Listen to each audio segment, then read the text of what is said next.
And we're ready whenever you are, Mayor. Good evening, and thank you for attending tonight's city council meeting. For those attending remotely, camera in the chambers is set up to show those attending first tonight.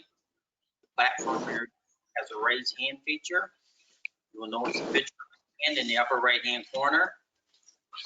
Reach the point in the meeting where the public has the opportunity to address council. You can click that button to be given your opportunity to address council.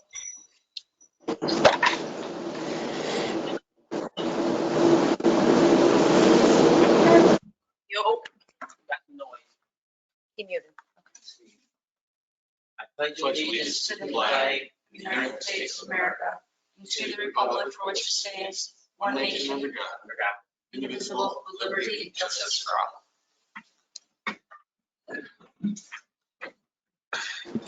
Kathy, would you please call the roll? Mayor Skelly, Here. Councilor Dilaba, Here. Councilor Fisher, Here. Councilor Kennedy, Here. Councilor Powers, Councilor Reish, Councilor Scamperly. Here. Quorum present. Councilor Powers stated that he would be a little late this evening, and Councilor Reish had asked to be excused, and I'm in favor of excusing him. Okay with me. Yep. We do not have any presentations tonight. We do not have any proclamations this evening. We have two public hearings tonight. First public hearing is regarding the 2023 preliminary water budget of the city of Augsburg. Open up hearing up now. Anyone attending in person would like to come down, have 5 minutes at the podium. Anyone remotely attending?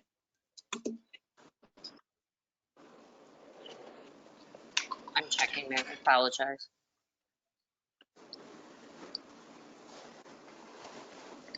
I do not see any hands raised. I'll declare this public hearing closed. The last public hearing is regarding the 2023 preliminary sewer budget of Augsburg. I will open that up to the public now.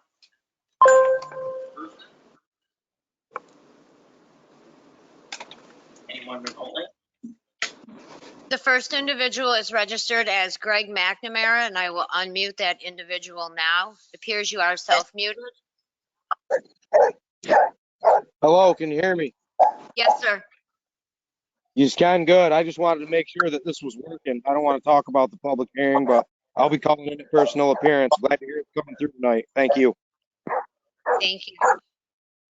I'll declare this public hearing closed. And this brings us to personal appearance. This time, if anyone attending in person would like to address council, come down for 5 minutes, podium. And remotely attending. Oh, Steve or Mike, I think we have back. Oh, it would be Steve. A little background noise, but He muted. The first individual is registered as Greg McNamara, and I will unmute that individual now. It appears you are self-muted. Hello, good evening, Ogdensburg.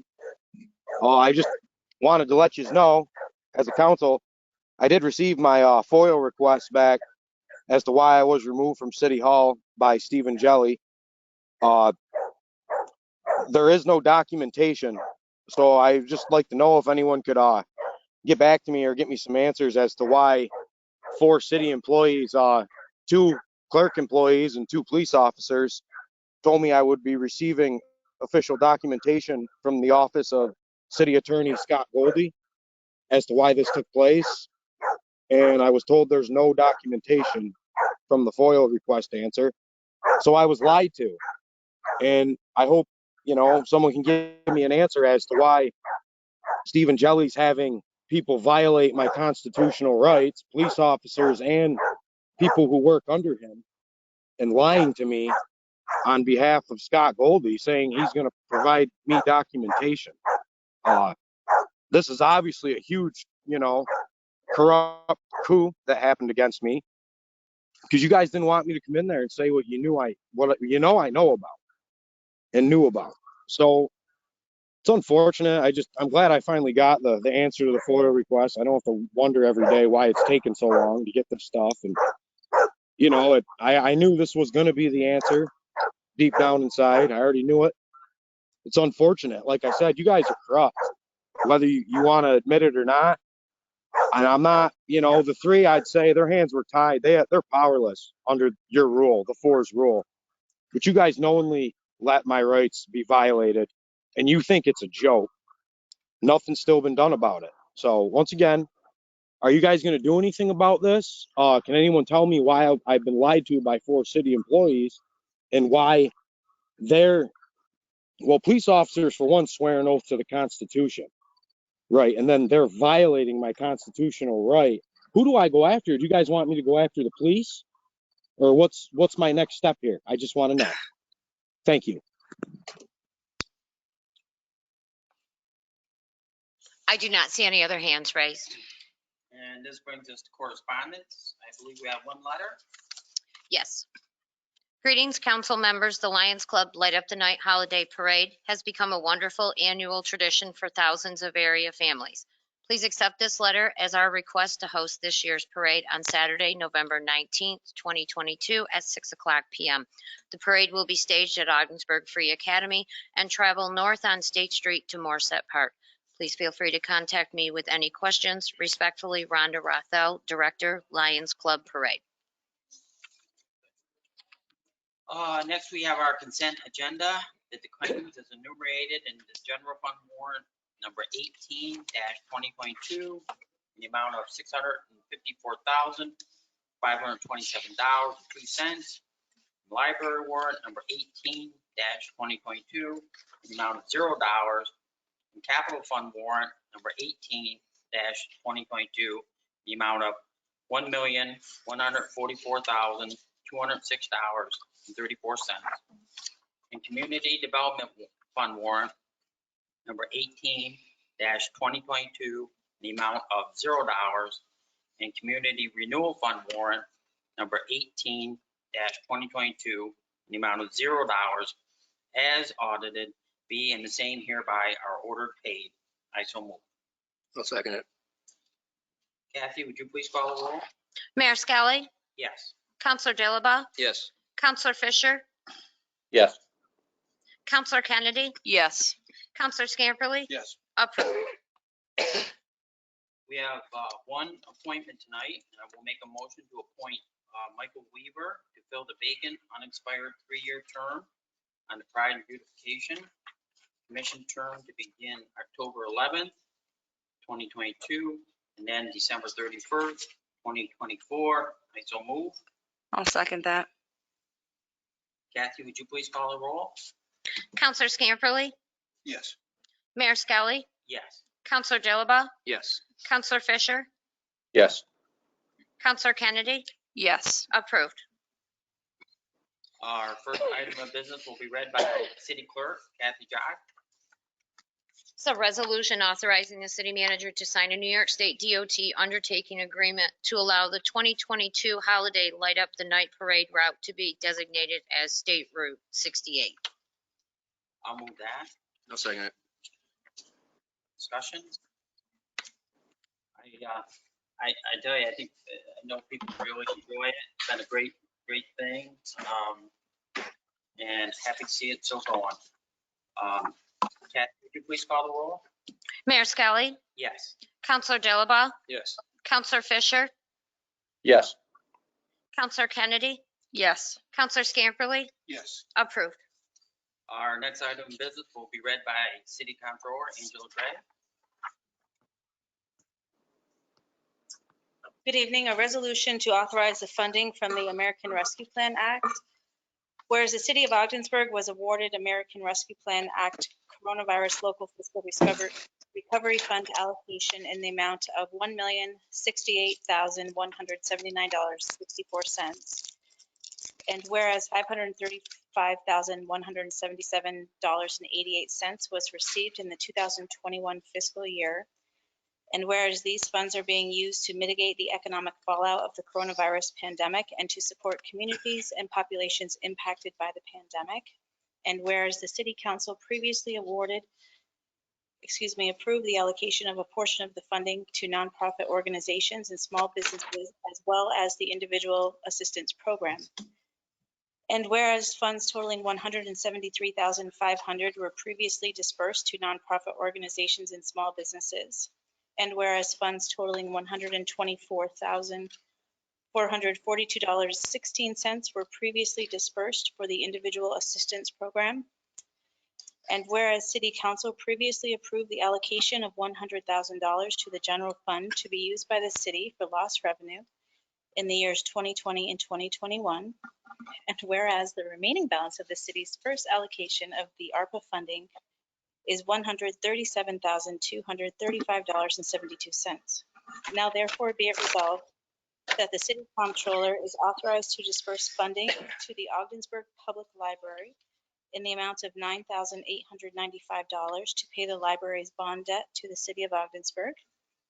And be it further resolved that the city comptroller is authorized to disperse funding to the Frederick Remington Art Museum in an amount not to exceed $61,575 to pay the museum's debt to the city of Ogdensburg for the cost of the museum's retiree expenses paid by the city of Ogdensburg during the 2022 fiscal year. And be it further resolved that the city comptroller is authorized to disperse funding to the Ogdensburg Snack Pack program in the amount of $5,000. And be it further resolved that the city comptroller is authorized to disperse funding to the Ogdensburg Chamber of Commerce in the amount of $5,000. I'll move that. Second. If my thoughts are, we have more ARPA money available. I would like to see it go into help our city residents continue to get the necessities of heating systems, electrical, plumbing, and windows and other necessities that they need. So I'll be voting no on this. Kathy, would you please call the roll? Your Honor? Oh, yeah, go ahead, Steve. Yeah, there's a great organizations, but to take out 81,470 for four, it only leaves 55,000 for what's left of the the residents that need heating coming into the season. I mean, most of the nonprofits and business people got $10,000 or less.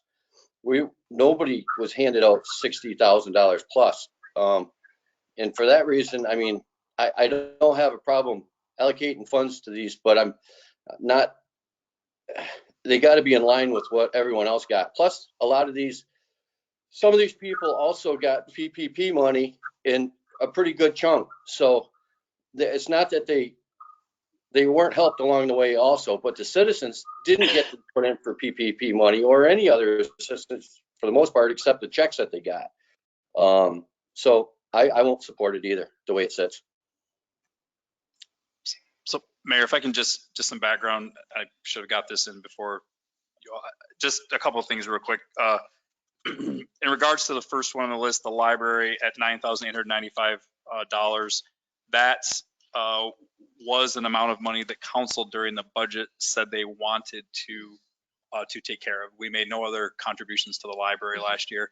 It was discussed that we would look at using ARPA funds for that once we knew the exact amount of the bond payment, et cetera. So this is something we talked about. We just didn't fund in the budget process. This was really always where it was going to come from. So we've sort of already committed to this one. And then I want to jump to number 4 for just a second. Actually, I can jump to number 2. So number 2 on the chamber, same thing. We didn't appropriate any money. Their request was for $7,500. That is pretty typical of what they had been getting from support for us. So again, that was a budget request that we said we would look at handling with ARPA funds. I'm just going to jump over the third one for a minute. The Remington. So we've talked about this a little bit. There's been a transition of the executive director and the president of the board at the chamber. We had an agreement with the past administration under Craig Chevier about the Remington, basically coming to council and asking when they wanted assistance. But the amount of money that was required to pay the city has always been the case that they would give to us for the cost that we were incurring for facilitating their employees. We had an agreement. This current group doesn't want to honor that agreement. After some debate and some argument, I was able to get the 2021 money from them. Actually, we got it. October 15th. And so the money will come in October 15th for 2021's money. So this is the 2022 money that they should have paid us. Now, with that being said, also council didn't approve any money for them in the budget. So this is an amount that is a little bit less than the amount before. And so during the budget process, I can say I would have likely recommended to council an amount of money similar to this because I feel like the Remington, despite the fact that there's a little bit of a change in philosophy, and I'm going to talk about that a little more, but right now what I want to say is the Remington in general went on a plan similar to the library to phase out of significant funding from the city to include getting all the employees that were city employees off the books and into their nonprofit. They've done that. They've done a great job. I reported that the last couple of years, and I'm sticking with it to date. To date, it's been good. So I would have requested council to fund this during the budget, but again, I said to you all I would bring you an ARPA request when I knew exactly how much money needed to change hands and how much we would give. So I think that those three, the library, the chamber, and the Remington, this is really just cleaning up what we talked about during last year's budget process because we didn't budget any other money, and it's less. In all cases, it's less. It's a lot less than we have historically given the library, obviously.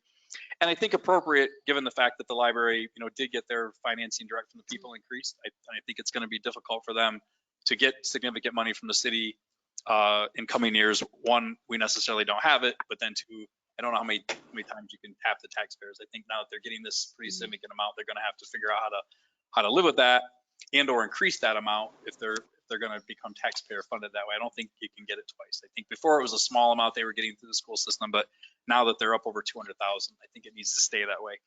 However, council did have a desire to continue helping them some, and this is their portion of the bond payment that was in the joint bond that we had done. So I feel like this is something council should support. We really already talked about doing this a year ago. The chamber program, again, this is 2,500 less than what they asked for. And I would also say the chamber is moving forward, not at the pace that I think anybody would like them with this consolidated chamber with the county, but as you all know how difficult consolidated organizations might be, and they're certainly hitting some of those difficulties, but making progress. And our chamber representative, I think, is a big part of that. And I think, again, providing some funding, it's less than we've been giving them, is appropriate. Onto the Remington. I'm going to stand behind this number. But I will tell council I'm not we're at impasse here a little bit, and I'm not happy with where the discussion has gone. There is this kind of around the world discussion about city employees and employees on loan and all that. The reality of the situation was our relationship with the Remington for the last several years, probably a good part of a decade, was really inappropriate. They're a nonprofit organization that had city employees in there under the guise of city, but they weren't our employees. We didn't negotiate their contracts. We didn't control those employees. It was really a holdover from the library is allowed to tag onto us through state education law. We've talked about that. But what happened was some people from the library years ago went to work over at the Remington. And so then it became kind of this tale that, well, they're really library employees who can be connected to the city, but these last employees were never library employees. They weren't controlled by the library, and they were controlled by us. So I don't view this as they were city employees. I view this as we were allowing them to tax to our system, and these costs now that are strictly for retirees, and this number will go down in 2023. I don't know how significant, but it will go down again because we're no longer paying into retirement because the last employee is retired. What the tail will be is the health insurance for the retirees. Some will be higher because they're not at that 65 point where they're on the Medicare plan. Some will be lower, and the amount will continue to trickle down. And perhaps that amount will be a reasonable amount that council will want to contribute, to the good and the order of the Remington. Maybe it won't, but I don't think, and my position is going to continue to be, and working with our attorney who's working with their attorney, this is not an obligation to the city. I just don't see how they can continue to make that case, but I wish we were handling this different. However, I will say for the year 2022, we did talk about a contribution in and around, I think they were like at 73,000 the year before-ish, 69,000. To look to Something. verify that. It was basically the cost of their one employee is what we were helping them through. So then this is dropped. The last one is the only new one here, which is the snack pack program, which is providing, Brittany, just help me here.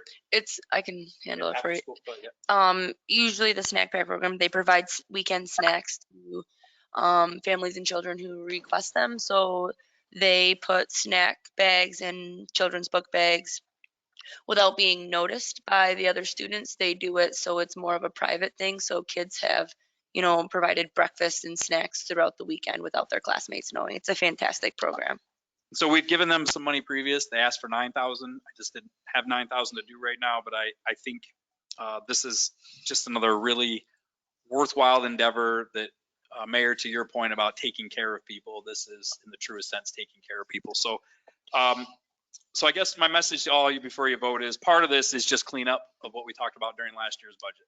I know right now it may not look like that, but this is really what it is. Just kind of making good on what we said we'd do. I think the real discussion for council will come in this year's budget with these organizations. What is your intent to go forward? We won't have ARPA funds to disperse to them this year. It'll be back to, if you're going to disperse money, it'll have to come from council general funds. So I think the debate needs to be very concise and on point. That's why we've brought them in during a meeting night so that it can be very public. They can communicate their needs and why they think the city should be supporting them. And I think it'll be much more of a topic. So I just, my recommendation to council is you fund all these. Failure to fund number 4, the Remington, is going to put a hole in our budget because they don't intend to pay us that money if we don't do it through this. So it's gonna cause us a problem, and a fight, quite frankly. So I'm. The library has lawyers that are quarreling with the Remington. The Remington has lawyers that they're paying to fight with the library, and the library has lawyers with the city, and the Remington has lawyers. You know what? Sounds like they got a lot of money for lawyers. I like the snack pack. If that comes back in the future, I would definitely vote for that. I just think we can make a difference. I mean, for residents that, wouldn't have heat this winter, other necessities, I'd like a resolution to put more money towards that in the ARPA. So I'm still where I'm at. Anyone else? So I did get a message from Mrs. McDonald, Debbie McDonald. She's been trying to get a hold of you. She's going to try again in the morning unless you call her tonight. So, and I think it's regarding some of these funds. I'm not sure, but. No, she's got a claim. Okay. She's a storm damage claim. We're just trying to finish up with Can I vote these individually? Well, we weren't. This is a resolution to all of them. So to avoid a complete failure of it, if there's a modification somebody wants to put in, I mean, I don't know where all of council's feel is on this. I'll say again, if you're not going to vote for some of these, again, I'm fine with that. We'll do whatever. I just will tell you I will need to tell the library you owe us $98.95, and I'll need to tell the museum you owe us $61,575, which I don't know that either one will be open to that whole notion. And we will likely have to battle to get our money or just decide not to collect it, one way or the other. This is really balancing our book. So I don't like this position, but by the same token, it really is what we talked about doing last fall. So I'll just let it go with that. No, we're just going to pay ourselves. We're not giving it to them. You're just We're gonna pay ourselves. yourself. Yeah, we're just going to pay ourselves. So we're not gonna get it anyways. We're going to pay it. Any Is that further we're gonna, discussion? yeah. Anyone? Kathy, would you please call the roll? Counselor Dilaba? No. Counselor Fisher? No. Counselor Kennedy? Yes. Counselor Scamperly? Yes. Mayor Skelly? No. Defeated. Your Honor, Yes. could I'd like to make a resolution from the floor to take ARPA funds in the amount of $5,000 to the snack pack program. You could do that under new business. If I can get a second. Yeah, I'll do a second. No, I can do it right now. So we're still in resolutions. It'll take a majority, but I can do it right now. Read the rules. Take a super majority. Yeah, super majority. So Kathy. We will have that, I would hope. Can you call the roll on that? So it's a motion to use $5,000 of ARPA funds for the snack pack program, moved by Counselor Fisher and seconded by Mayor Scully. Yes. Counselor Fisher, Yes. Counselor Kennedy, Yes. Counselor Scamperly, Yes. Mayor Scully, Yes. Counselor Dilaba, Yes. approved. Our next item of business will be read by Police Chief Mark Kern.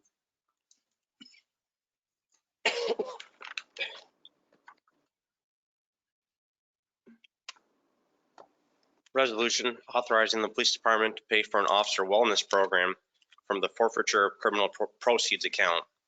Whereas the Ogdensburg Police Department, in its efforts to provide an officer wellness program to its officers, finds it necessary to utilize an electronic application to provide immediate resources for mental health, physical health, financial, and moral well-being. And whereas the Ogdensburg Police Department will utilize the Lexipol 360 wellness solution as a resource for the officer wellness.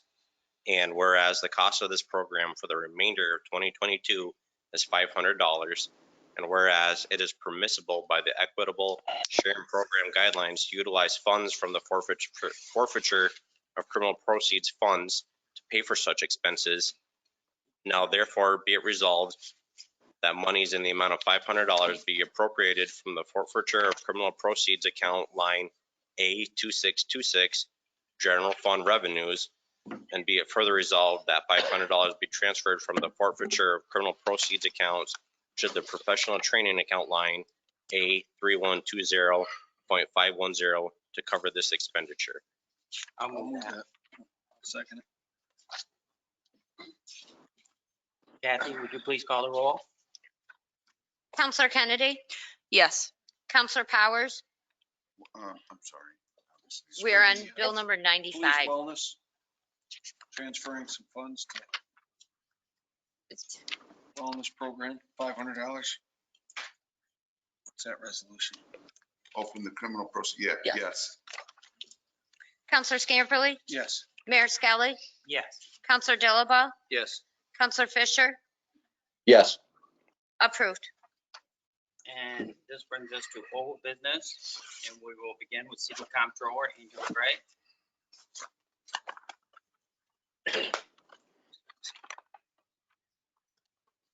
So provided to councilors is the sales tax distribution report through the month of September.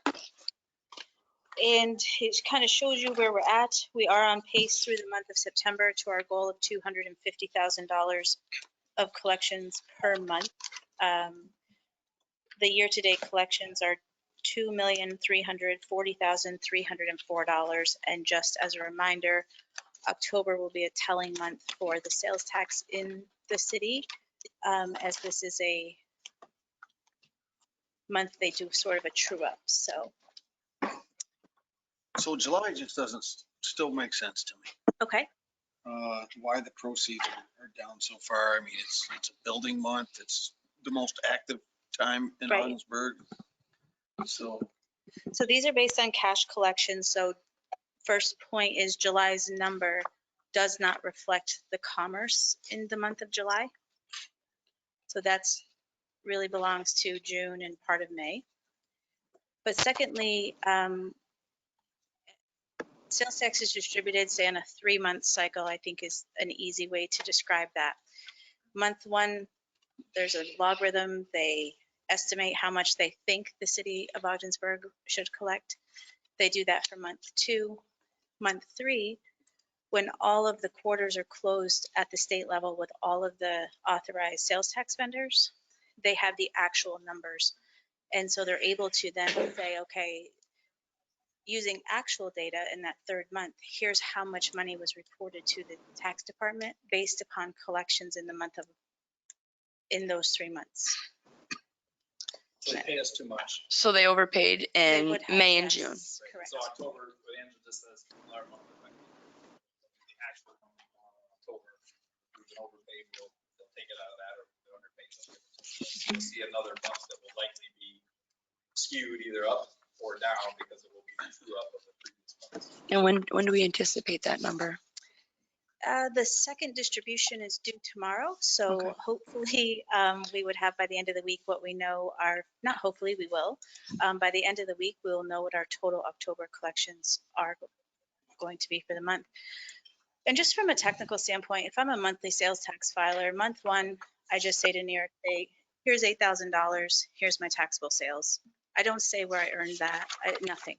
Month two, here's another $10,000 of monthly sales tax, but as a monthly vendor, I don't necessarily report the county or the municipality in which I received that money. When I go to the third month reporting as a monthly filer, that is when I have to say to New York, this is my total quarterly sales by jurisdiction. Here's my total sales, less the 2 months I've already sent you, and here's third month that's due to you. So that's why in those first 2 months of collection, we can't really get an accurate number because the filers, not all of them are reporting the jurisdiction. They're just sending the money into New York State. So tomorrow or this week, we're expecting a Yes. little bit better information. More thorough information through that will give us the perspective from this quarter. So we've already received one payment on October 6th, which wasn't a large payment. It was much less than we would usually see for that first payment. So I'm very kind of with bated breath waiting to see what that October 12th payment looks like. Can we get updated on that? Comes in? Sure. Thank you. It will probably be the end of the week. Maybe wait a little bit. Thank Not you. a little bit, but a day or so. Thank you. Mhm. We have a little bit of background noise, Steve. Sorry. It's okay, man. Does anyone have any old business?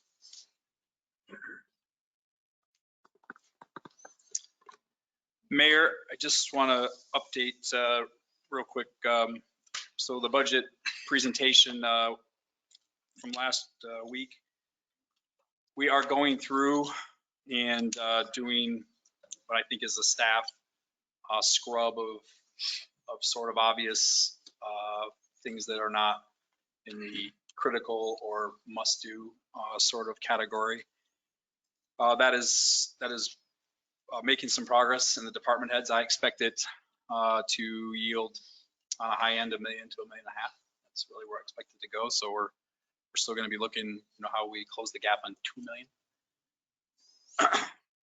That is quantified likely by somewhere between 12 to 15 positions reduced, an increase of taxes by 10+%. So we're doing the work, but I'm telling all of you, there's no, when you're doing the meetings with department heads, I've asked all them to discuss with you succinctly their mission, the resources they need to do that, but then be prepared to answer your questions on what happens if we have to do with less resources, whether it's program or personnel. I'll prompt you and them. This is not intended to be a game of cat and mouse. It's intended to be a game now of knowing that we likely have, again, $2 to $2.5 million of work to do. We can only raise so much of that through tax increase. If we raise taxes to the maximum extent that you could by the law, you could raise about $1 million in taxes. Angela will be prepared at one of these briefings to tell you a little more specifically how much money in the fund balance could be used and how much she would advise. Likely not much, but those are sort of the options right now: taxes, fund balance, and position reduction. So, and I also wanted to follow up on a point that was made by a member of the community, because I think we cat and mouse around this, and I'm just not interested in that. The taxes in this city, the local taxes, are killing this city. I use 5 comparison cities for all that I've ever told you: Watertown, Messina, Canandaigua, Oneida, and Corning. That spans communities that are in better economic position than us, communities that are in similar economic position to us, community that's close to us. And we are the highest school tax rate. We're the highest. We're not the lowest. In some cases, we're not even close. We're double what they are.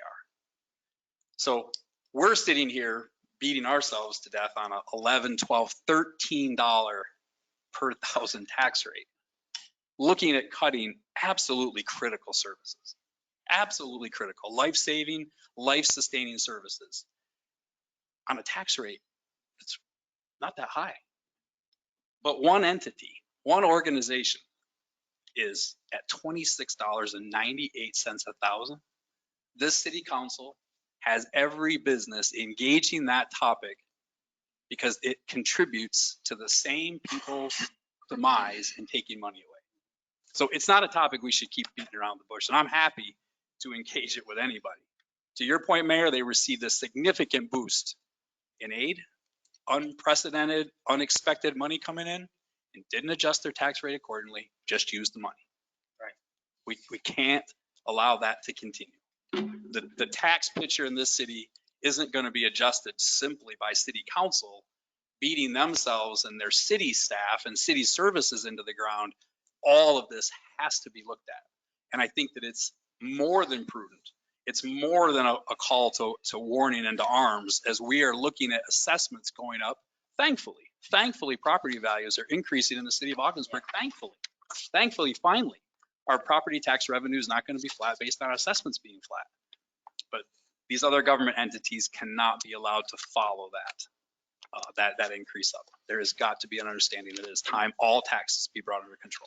And don't forget what we pay to the county, and we get no services.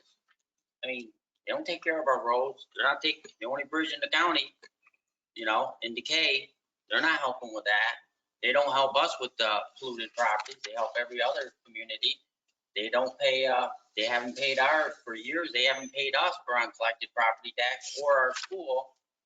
We've had that burden.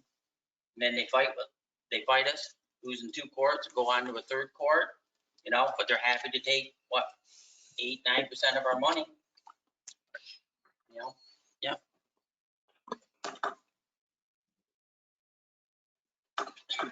Glad I got that off my chest. Does anyone have any new business? Item